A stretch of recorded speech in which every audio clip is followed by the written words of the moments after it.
Desempeños a la Real, Pontifical, Universidad Católica de las Filipinas. Universidad de Santo Tomás.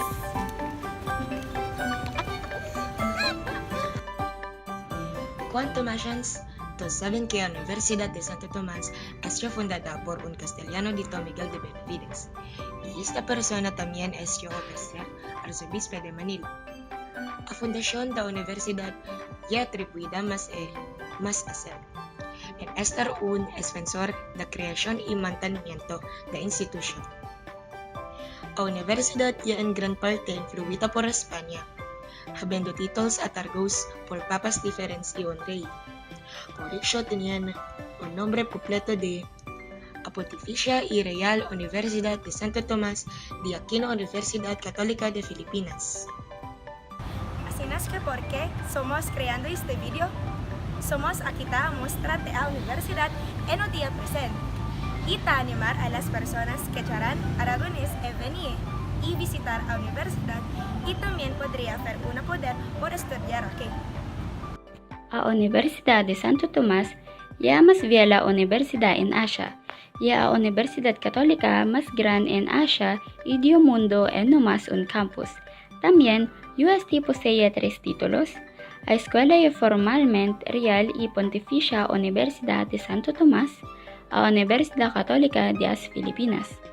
El título de Real estuvo concedido por el Rey Carlos III en 1785, después de reconocer a suya función en la invasión británica de Manila de 1762-1764.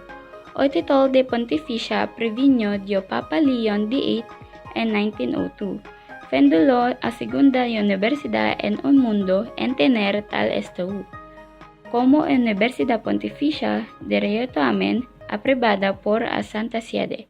También ofrece grados eclesiásticos de estar bispe. El suyo título católico estuvo concedido por el Papa Pío XVII en 1947.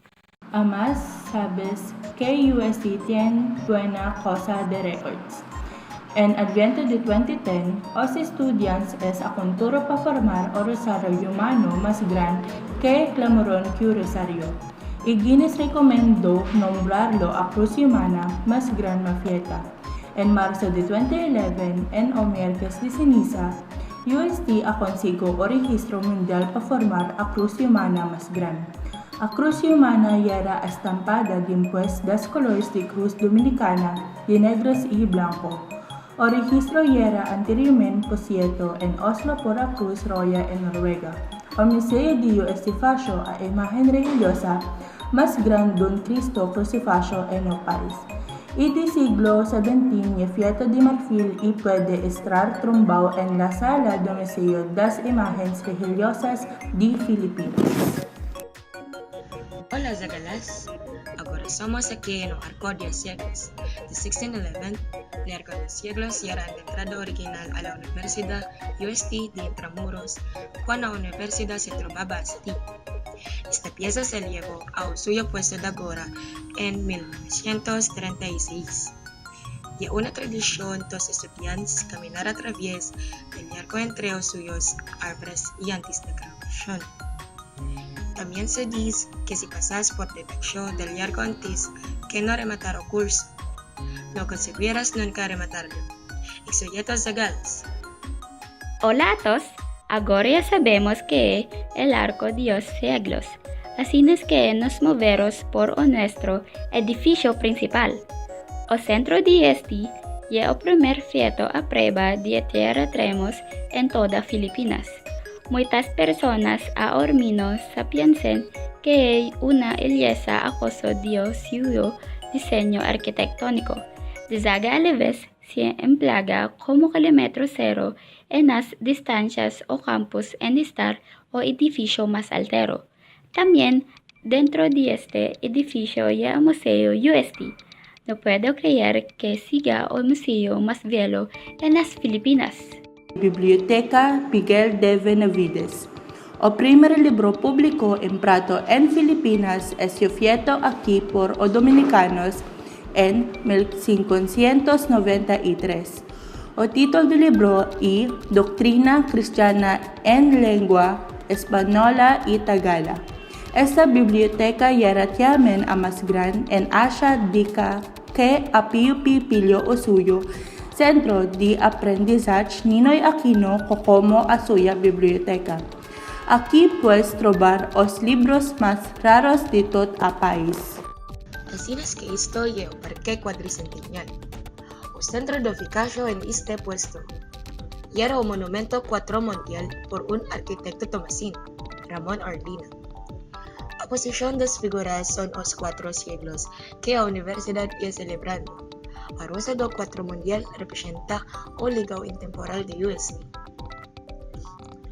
A escultura describe a Charlene como un académico, Autor Piolo Pascual como estudiante, Padre Rolando Daraza como dominicano y afiliado de artista Monina Orlina como estudiante. Ahora, ¿por qué no marcamos un puesto más grande? Soy una brigada José. Así es que esto es nuestro archivo propio UST. ¿Sabes que esto es un tesoro cultural nacional? Sí, este campus dentro de la universidad. Y así nos declaró por el Museo Nacional de las Filipinas. Hola, yo soy de Bendy Ocampo de UST Yesha. A capella es de vuño o local, vacantas actividades religiosas universitarias sobresaliendo a misa de obretura. A misa de Espíritu Santo y a entrega de conferencia académica dita o discurso de obretura. A la Nuestra Señora de Rosario, a misa de Nadal y o concierto de Nadal a dedicar ao patrimonio. Si es buscando un puesto, han que minchar dentro de la universidad. Este es el puesto Corweto. Dentro de este puesto, había muchas cadenas alimentarias, esferas y restaurantes. Había muchas cadenas de restaurantes esferas aquí. Shakeye, Domino Pizza, Yellow Cup.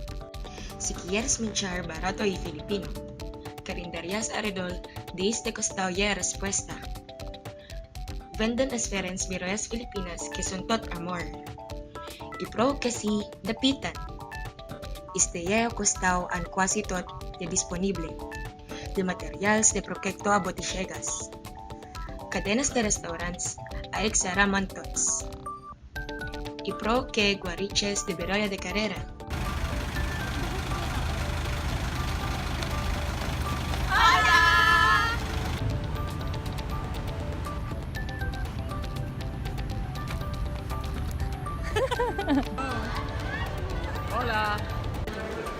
Para sa Spanish. Spanish grade.